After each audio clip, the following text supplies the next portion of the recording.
Olá, paz e bem, saúde e sinergia. Aqui o professor Luiz Wagner, dando-lhe as boas-vindas. Nos momentos finais de nossa videoaula anterior, dizíamos que se processássemos todos os 11 milhões de bits de informações simultaneamente, nosso cérebro entraria em colapso em razão da sobrecarga. Para nos proteger, a evolução instalou um porteiro seletivo. A mente consciente só consegue processar cerca de 126 bits de informações por segundo. E concluíamos com a pergunta: como reduzir 11 milhões de bits de informações para apenas 126? É exatamente disso que nos ocuparemos nesta videoaula, mostrando como o cérebro opera ao aplicar os 3 filtros neurológicos: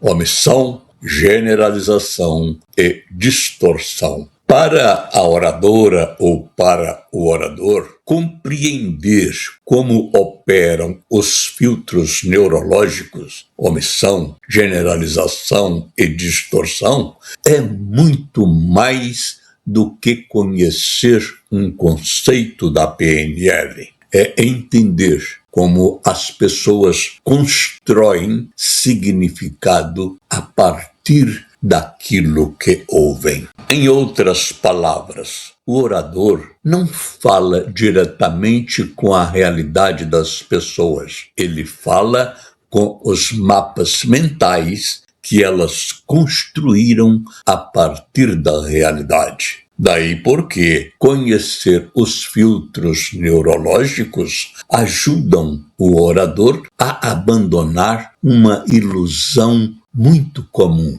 Se eu falei, então as pessoas entenderam. Um excelente orador compreende que as pessoas omitem parte da informação, generalizam experiências e distorcem significados. Por isso, ele não se preocupa apenas com o que vai dizer. Ele também se importa em avaliar como o público irá perceber, interpretar e armazenar aquilo que foi dito. É justamente essa compreensão dos filtros neurológicos que transforma um simples falante em um verdadeiro comunicador. Comecemos então pelo filtro da omissão, o porteiro seletivo. Observe com atenção e entenda como fazemos isso. A todo instante mapeamos o território, o mundo exterior, ou seja, uma infinidade de informações possíveis de serem percebidas sensorialmente por meio dos sentidos: visão, audição, tato, paladar e olfato. Como já dito, estima-se que nossos sentidos recebem cerca de 11 milhões de bits por segundo de informações sensoriais do ambiente. Após a percepção sensorial da realidade através dos sentidos, filtramos as informações neurologicamente por meio de omissões, generalizações e distorções. Assim o fazemos porque a mente consciente só consegue processar cerca de 126 bits por segundo, ou seja, uma ínfima fração de tudo aquilo que está sendo captado. Através do filtro da omissão, o cérebro aparta seletivamente as informações consideradas mais importantes, gravando-as na memória, ou seja, o mapa de mundo, e omitindo ou deletando as demais informações. Através desse filtro chamado de omissão, eliminamos automaticamente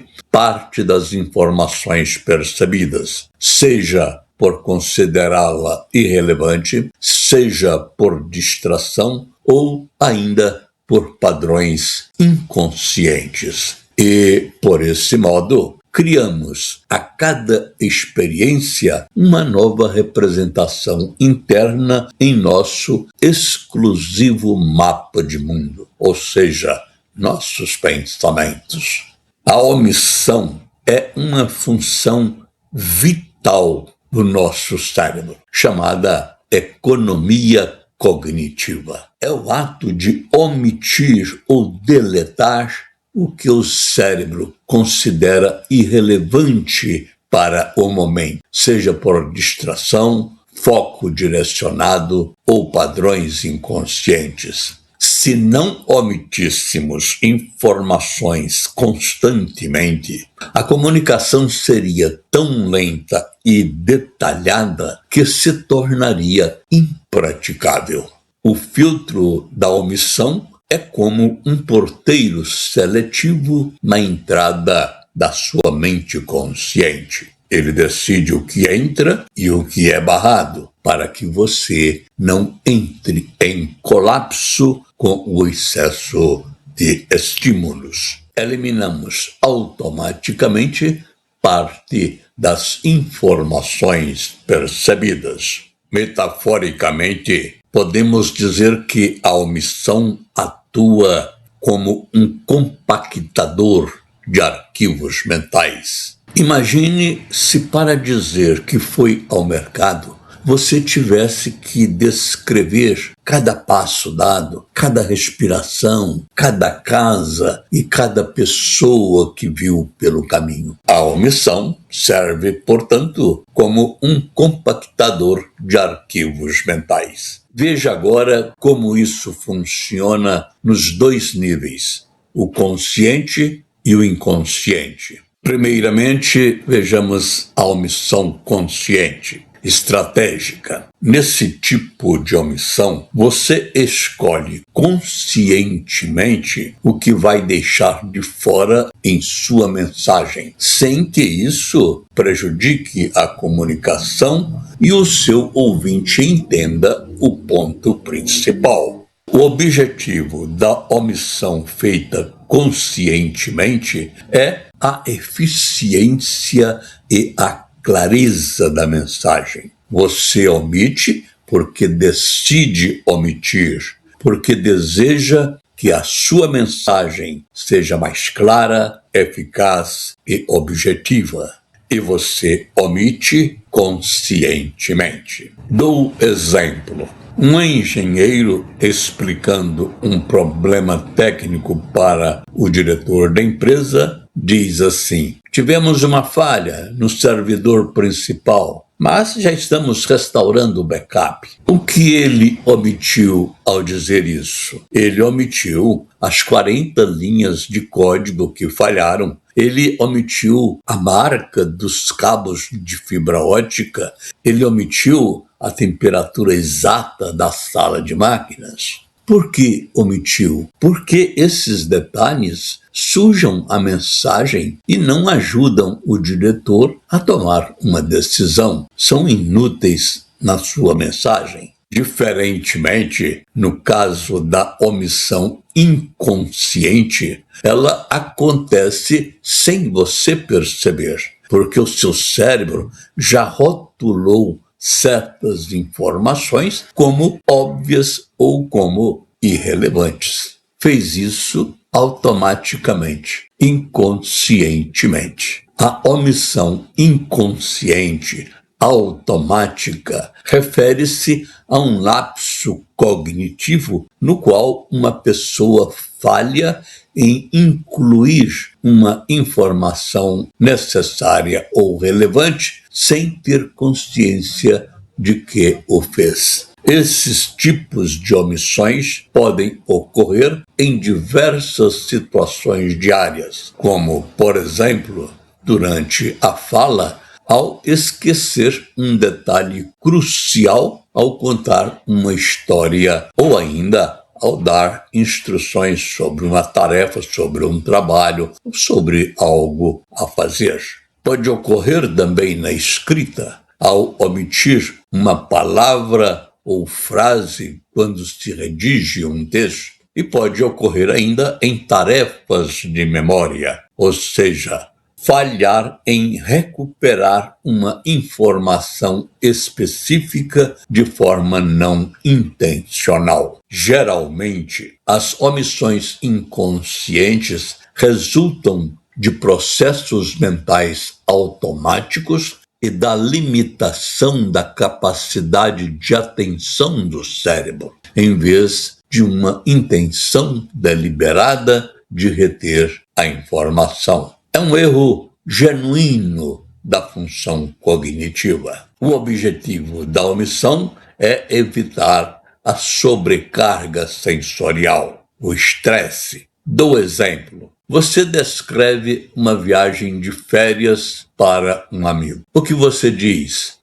O voo foi tranquilo e o hotel era ótimo. Quando você assim se manifesta sobre a viagem, o que é que o seu cérebro deletou? Deletou o rosto do passageiro da poltrona ao seu lado, deletou o som do motor do avião, deletou a textura do carpete do aeroporto. E por que omitiu? Porque a sua mente foca no estado emocional da experiência. Seus filtros sensoriais descartaram o ruído para preservar a essência da informação. Outro exemplo, ruído de fundo. Você mora perto de uma avenida movimentada. No início, o barulho incomoda, mas depois de um mês, você não ouve mais os carros. O cérebro deleta o som para que você possa ouvir a TV ou conversar com uma pessoa em sua casa. Outro exemplo. Você está no restaurante lendo algo fascinante no seu celular e não percebe que o garçom passou 2 vezes pela sua mesa ou que o seu amigo mudou de postura. Sua mente omitiu o ambiente externo para priorizar o fluxo de dados digitais. Mais um exemplo. Quando você descreve uma árvore para outra pessoa, você pode omitir informações sobre suas características, como a existência de frutos. No entanto, o que você omitiu em sua descrição pode ser completado pela outra pessoa que ouve com as informações que ela tem baseadas em sua própria experiência de vida. Ou seja, enquanto ouve você, ela imagina a árvore com frutos. Se na descrição você omitiu a existência de frutos, a pessoa que ouve pode imaginar a árvore carregada de frutos. Assim, a árvore que você descreveu já não é a mesma árvore que está no mapa de mundo da pessoa que te ouve. Fácil é concluir que a árvore que existe na sua memória, no seu mapa de mundo, é totalmente diferente da árvore que existe na memória da pessoa com quem você está interagindo. Daí dizermos que cada pessoa tem, de modo único e subjetivo, o seu próprio mapa de mundo. E é de acordo com este mapa que as pessoas interpretam as mensagens recebidas. Vejamos como a neurociência explica o funcionamento dos filtros. 2 estruturas principais comandam essa varredura, ou seja, esses processos realizados pelos filtros neurológicos. Essas estruturas são a amígdala cerebral e o tálamo. A primeira filtra a informação com base na emoção. Ela determina o que é relevante para a sua sobrevivência ou para o seu bem-estar emocional. A segunda regula o que chega à consciência de forma sensorial. Nesse sentido, o tálamo atua de forma ampla e sensorialmente seletiva. O tálamo é a central de triagem no centro do cérebro, o porteiro seletivo. Todas as informações captadas pelos sentidos passam primeiro pelo tálamo, que regula e redireciona os estímulos sensoriais para as diferentes áreas do córtex cerebral, decidindo o que chega à sua consciência. A exceção fica por conta do olfato. Diferente de todos os outros sentidos humanos, os estímulos captados pelo olfato possuem um caminho neurológico único. Eles não passam pelo tálamo antes de chegarem ao córtex cerebral. Quando você inspira uma molécula de odor, as células receptoras da cavidade nasal enviam os sinais diretamente para o bulbo olfatório. A partir daí, os estímulos são direcionados principalmente para duas áreas fundamentais do cérebro: para o córtex olfatório primário e para o sistema límbico, o centro das emoções e memórias. Vejamos como ocorre essa conexão com o córtex olfatório primário. Localizado no lobo temporal, o córtex olfatório primário é a região responsável pelo processamento básico do cheiro, permitindo que você identifique e diferencie um odor do outro. Saber se é cheiro de café, de fumaça ou de madeira, por exemplo. Depois, a conexão com o sistema límbico. O sistema límbico é o centro das emoções e das memórias. O bulbo olfatório tem conexões anatômicas diretas com o sistema límbico, o que explica por que os cheiros têm um poder tão imediato de alterar o nosso estado emocional. Feitas estas considerações, vejamos como o filtro da omissão entra em ação. Imagine-se assistindo a uma palestra de um renomado filósofo. Ao seu redor, papéis sussurram, pessoas cochicham e celulares vibram. Seus ouvidos captam todos esses ruídos. São os ruídos do território. Mas você só ouve a voz do palestrante, o mapa. Os neurotransmissores, como a dopamina, reforçam os estímulos emocionalmente significativos, blindando sua atenção e apagando o resto. Por que omitimos? Podemos mencionar 3 razões pelas quais omitimos informações. A primeira está relacionada com foco e atenção. O cérebro só ilumina o que é alvo de seu interesse atual. Só percebe aquilo que é objeto de seu foco e atenção. Dou exemplo.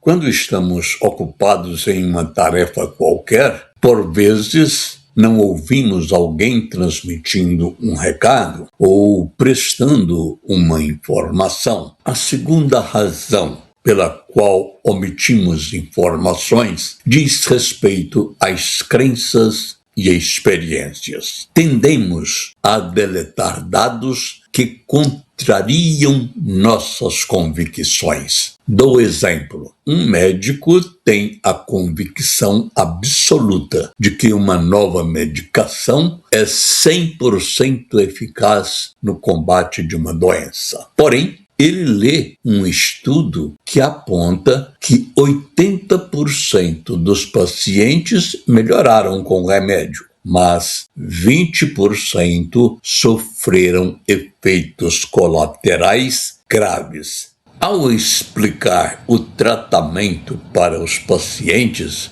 o médico foca intensamente na taxa de melhora de 80%, mas o seu cérebro simplesmente omite e esquece de mencionar o risco dos 20%. Ele não mentiu por maldade. A mente dele operou o filtro da deleção para proteger a crença dele de que o remédio é perfeito. Mais um exemplo. Imagine o chefe de departamento de uma empresa, a quem vamos chamar de Caio, e a quem se deu a incumbência de falar para 20 pessoas sobre um tema específico e do seu inteiro domínio. Vejamos como se dá o evento. O que realmente acontece? Caio faz a apresentação. Durante os 40 minutos de sua fala, 18 pessoas balançam a cabeça positivamente e fazendo anotações. Uma pessoa, por vezes, olha o celular rapidamente. Uma outra pessoa boceja por estar cansada, talvez tenha dormido mal à noite ou coisa que o valha. E qual foi a percepção de Caio? Como a crença de Caio é eu falo mal, não sou um bom comunicador, o cérebro dele atua como um editor de vídeo rigoroso. Nesse caminhar, Caio deleta da memória os 18 rostos atentos que deveriam ser vistos como sinais positivos. Para o seu cérebro, porém, o feedback visual positivo das pessoas atentas é tratado como ruído, sem importância ou pura sorte. Nesse mesmo processo, Caio coloca um hiperfoco na pessoa que boceja. O seu cérebro amplia a imagem daquela pessoa que boceja e do ato de bocejar, e foca tais imagens com toda sua atenção emocional. Além disso, Caio distorce a realidade. Ele não pensa que aquela pessoa boceja porque está cansada. Ele distorce a realidade para dizer a si mesmo: ela está bocejando porque a minha fala é insuportável. Ao final da sua apresentação, quando um colega pergunta como foi, Caio responde: foi um desastre. As pessoas estavam morrendo de tédio. Ele omitiu completamente a aprovação da grande maioria para manter a sua crença de mau orador intacta. Como quebrar esse ciclo usando a PNL? Para ajudar alguém como Caio, usamos o metamodelo de linguagem, que consiste em fazer perguntas que recuperam os dados deletados. Por exemplo, se Caio diz: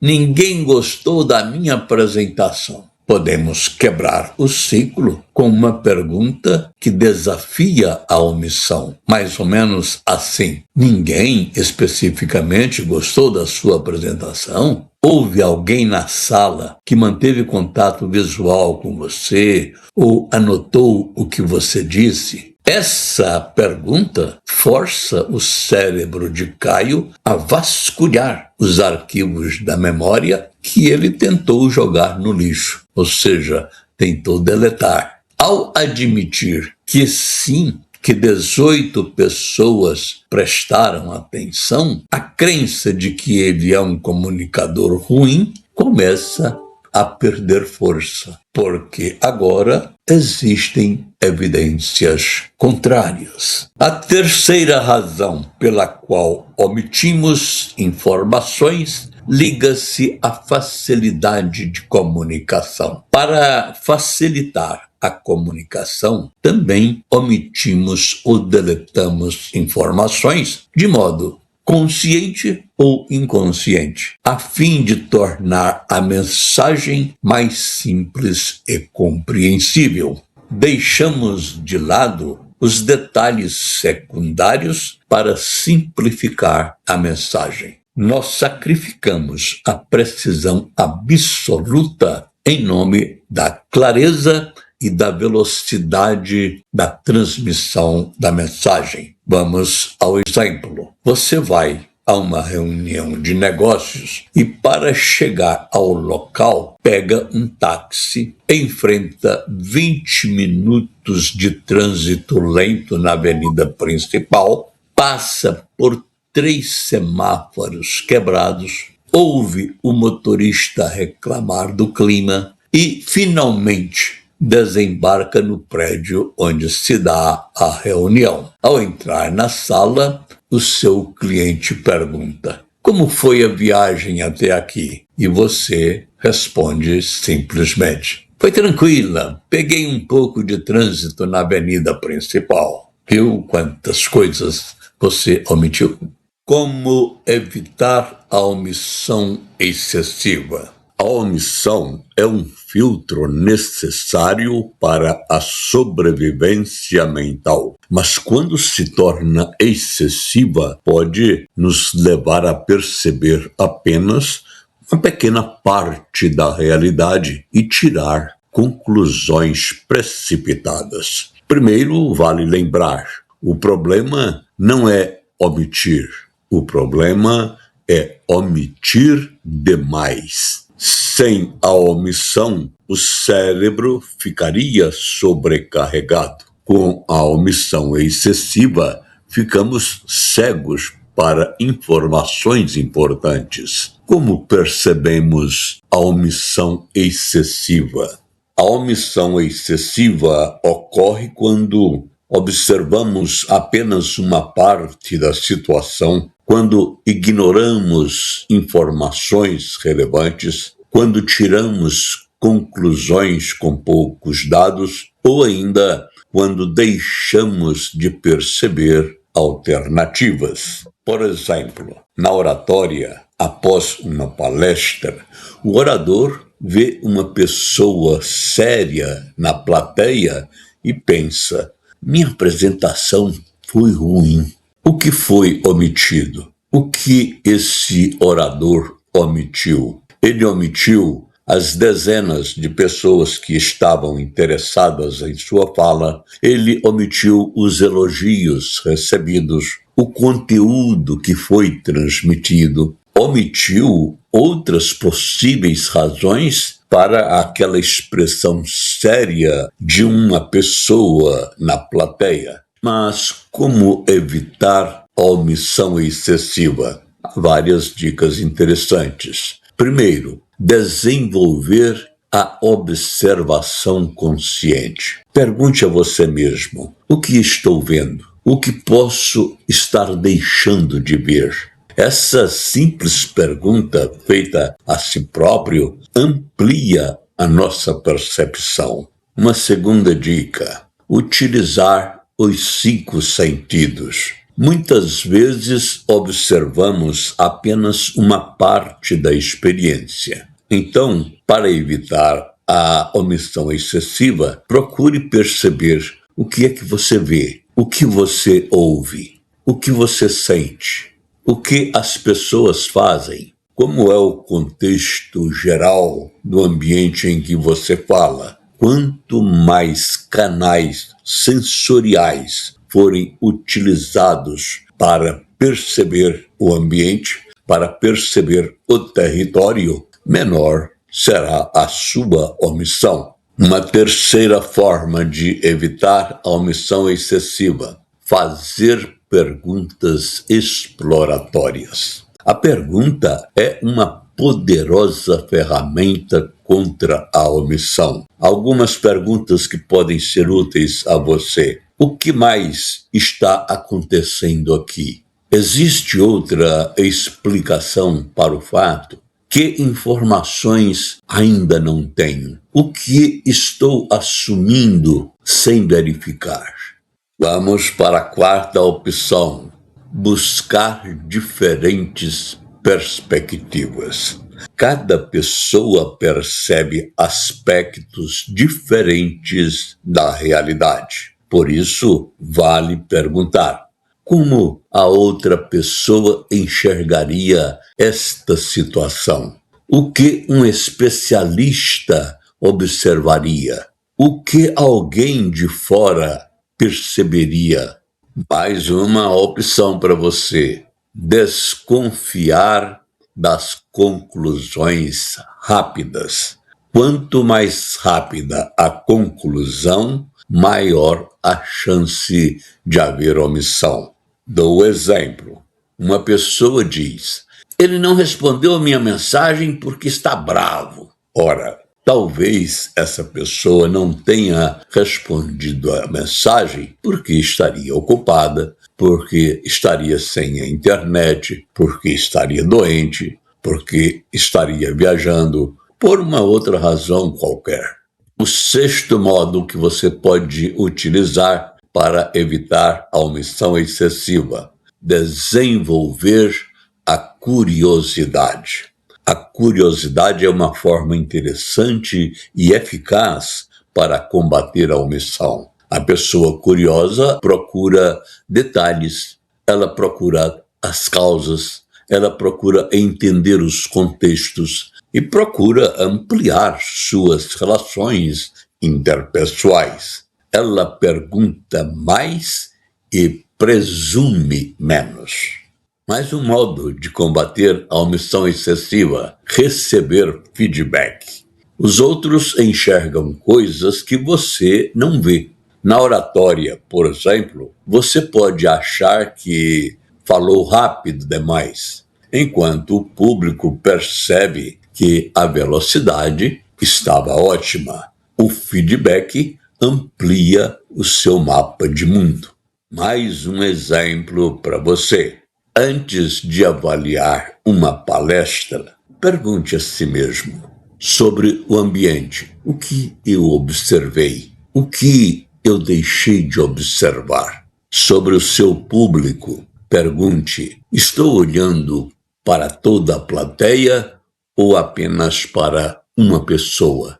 Sobre o seu desempenho, estou considerando apenas os erros ou também os meus acertos? O filtro da omissão é essencial para simplificar a vida, mas quando usado em excesso, pode distorcer a percepção da realidade. Esteja sempre atento para o perigo das omissões na comunicação, pois elas geram mal-entendidos. Embora a omissão facilite a velocidade, ela é a maior causa de mal-entendidos. Na PNL, dizemos que a pessoa apresenta uma estrutura de superfície, ou seja, a frase que foi dita, mas esconde uma estrutura profunda, que é o significado completo daquilo que foi dito. Mas como isso gera conflitos? Dou exemplo. Quando alguém diz: estou chateado, essa frase contém uma omissão gigante. Primeiro, omissão de objeto. Chateado com quem? Observe que a omissão não identifica com quem eu estou chateado.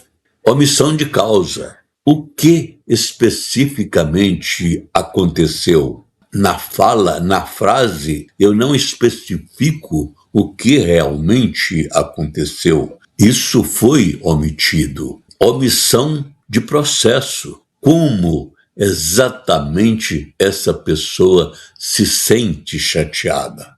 Se você não recuperar a informação que foi omitida, você vai preencher os espaços em branco com suas próprias crenças, gerando a distorção, o que geralmente causa discussões. Como a PNL resolve isso? Usando perguntas para descompactar o arquivo. Se alguém te diz, isso é impossível, a PNL te ensina a perguntar, o que especificamente é impossível? O que impede você de fazer isso? Essas perguntas forçam o interlocutor a buscar na estrutura profunda os dados que ele omitiu para simplificar a fala. Na PNL e na linguística, os termos omissão e deleção são frequentemente usados como sinônimos, mas quando queremos ser tecnicamente precisos, existe uma sutil diferença de perspectiva sobre onde a informação foi perdida. A omissão é vista como uma escolha linguística. A informação existe na sua mente, lá na estrutura profunda, mas você não a coloca na frase, na estrutura de superfície. Portanto, na omissão, o foco está na estrutura da frase. O que acontece? Você economiza palavras. O dado está lá no seu cérebro, mas você o omite para ser rápido.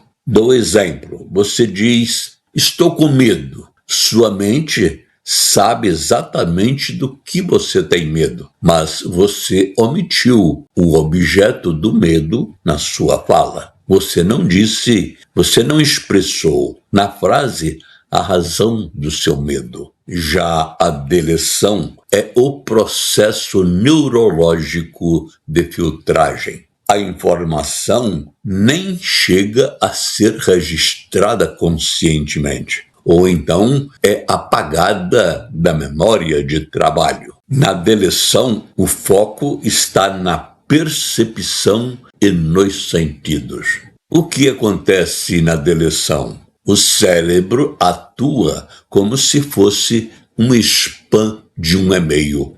Ele deleta o estímulo antes que você possa pensar sobre ele. Dou exemplo. Você está concentrado lendo um livro e não ouve alguém te chamar. Seu sistema auditivo captou as ondas sonoras, mas o seu cérebro deletou essa informação para manter o seu foco na leitura. Você não omitiu o som, você simplesmente não o percebeu. Isso é deleção. Mas por que usamos os dois nomes, omissão e deleção? Na prática da PNL, quando um terapeuta ou comunicador ouve alguém falar, ele identifica omissões linguísticas. Mas para a pessoa que está falando, pode ter ocorrido uma deleção cognitiva. Ela realmente não consegue ver o outro lado da situação porque o cérebro dela apagou aquela possibilidade. Em resumo, na deleção, você deleta da sua percepção. A deleção é um filtro sensorial. Na omissão, você omite na sua fala. É o filtro de comunicação. Espero que tenha ficado clara essa diferença. Ainda assim, disponibilizo na sua tela um diagrama contendo as principais diferenças entre omissão e deleção. Dedique agora alguns minutos do seu tempo para os exercícios práticos sugeridos na apostilão. Encare cada técnica não como uma obrigação, mas como um degrau na sua evolução. Sintonize sua energia, respire fundo e coloque o seu aprendizado em movimento. O mundo precisa ouvir o que você tem a dizer. Se você ainda não tem a apostila e deseja adquiri-la, acesse nossa página www.cevex.com.br ou direcione seu celular para o QR Code. Hoje nós abrimos o portal dos sentidos e entendemos como as omissões e deleções moldam a realidade do seu público. A partir de agora, a sua comunicação não é mais apenas sobre o que você diz, mas sobre o que o outro é capaz de sentir, ver e absorver. Leve esse novo olhar para os seus próximos contatos. Pratique a sinergia, cuide da sua saúde, espalhe a paz e o bem por onde sua voz ecoar. A nossa jornada rumo à maestria continua no próximo vídeo, desvendando como os filtros da generalização e da distorção influenciam na boa prática oratória. Até lá, até breve. Grande abraço, gratidão sempre.